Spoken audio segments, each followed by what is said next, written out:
In this episode, we will talk about one of Africa's most influential women, a controversial figure with many conflicting opinions surrounding her.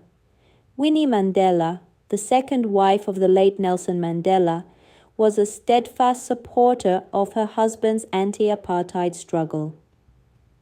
Because of her dedication, her supporters called her the Mother of the Nation. Winnie Mandela was born on September 26, 1936, in a rural village near Bizana, South Africa, into a respected family. Her father was white, while her mother was a black Xhosa woman. Both of her parents were teachers and they had 9 children. Winnie was the 5th child, growing up with 7 sisters and 1 brother.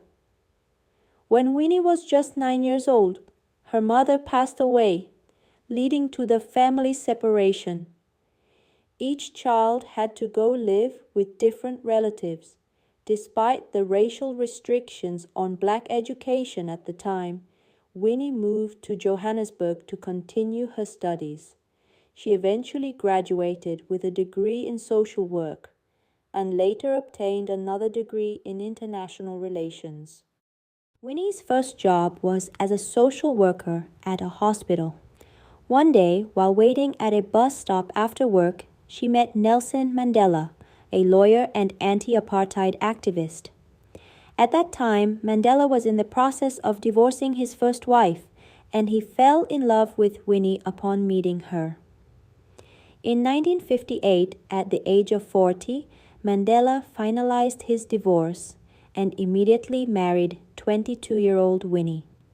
This was during the peak of his activism against South Africa's apartheid regime.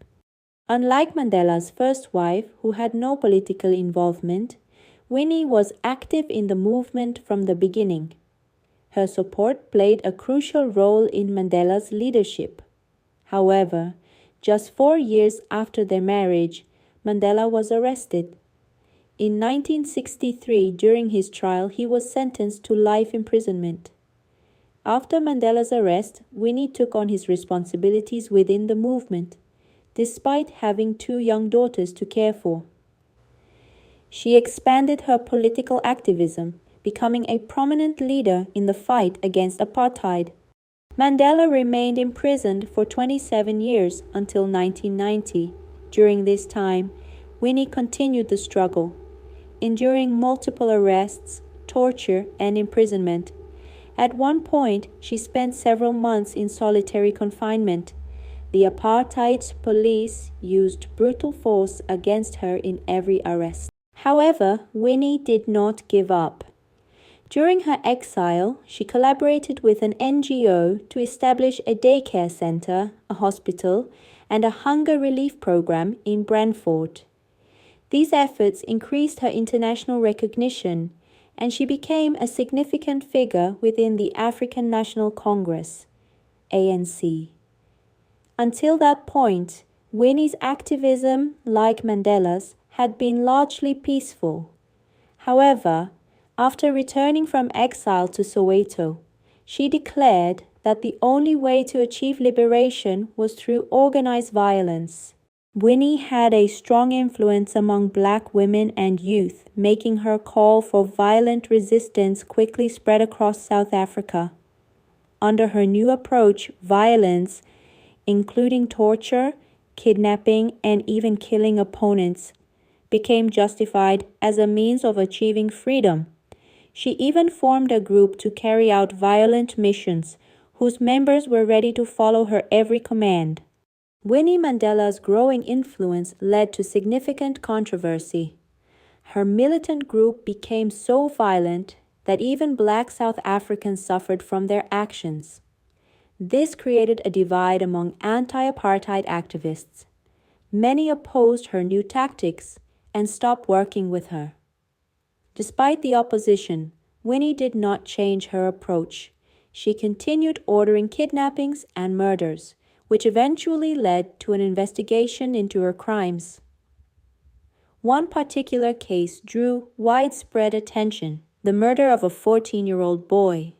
Investigations revealed that Winnie had ordered the abduction and mistreatment of this teenager, along with 3 of his friends. She wanted him to admit to having an improper relationship with the Archbishop of the Methodist Church of South Africa. The Archbishop had publicly criticized Winnie's aggressive methods, and she sought to damage his reputation. However, the boy never admitted to it and tragically lost his life due to the abuse. This incident sparked widespread outrage. Religious leaders and members of the African National Congress, ANC, condemned Winnie for serious misconduct. Once a symbol of freedom, she was now seen by many as a controversial figure. It seemed that her determination to end apartheid had blinded her to the ethical consequences of her actions. After years of struggle, the anti-apartheid movement succeeded. In 1990, Nelson Mandela was released from prison, and after 27 years, he and Winnie were reunited. However, their relationship quickly deteriorated. Reports surfaced about Winnie's extramarital affairs, which deeply affected Mandela. Additionally, during Mandela's imprisonment, Winnie's father had been appointed Minister of Agriculture in the apartheid government, worsening the couple's tensions. In 1991, Winnie was convicted of kidnapping and sentenced to 6 years in prison. However, on appeal, her sentence was reduced to a fine. These controversies ultimately led to their separation in 1992, though their official divorce was finalized in 1996. Despite her personal and legal troubles, Winnie remained popular among Black South Africans. In South Africa's first democratic elections in 1994, she was elected as a member of parliament and also served as Deputy Minister of Arts and Culture in Mandela's government. She held her parliamentary seat until 2003 and was re-elected twice, serving as a Member of Parliament from 2009 until her death in 2018. Winnie was repeatedly tried for human rights violations during her activism, but she never received a severe sentence. Her harshest punishment was a 2-year suspended prison term. She always denied the accusations, claiming they were fabricated by ANC members who wanted to prevent her from leading the party. In 2008, she apologized to the victims of violence and returned to her social work.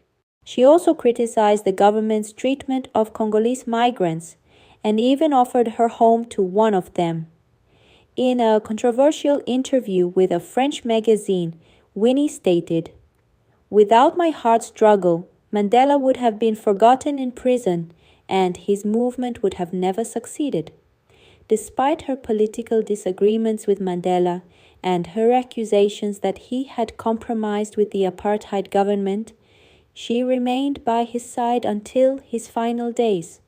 Despite her mix of positive and negative actions, Winnie Mandela remained highly influential among the people of South Africa until her final days. Even her fiercest critics acknowledged her crucial role in the anti-apartheid struggle. On April 2, 2018, Winnie Mandela passed away at the age of 82. However, her name and legacy remain deeply embedded in the history of South Africa.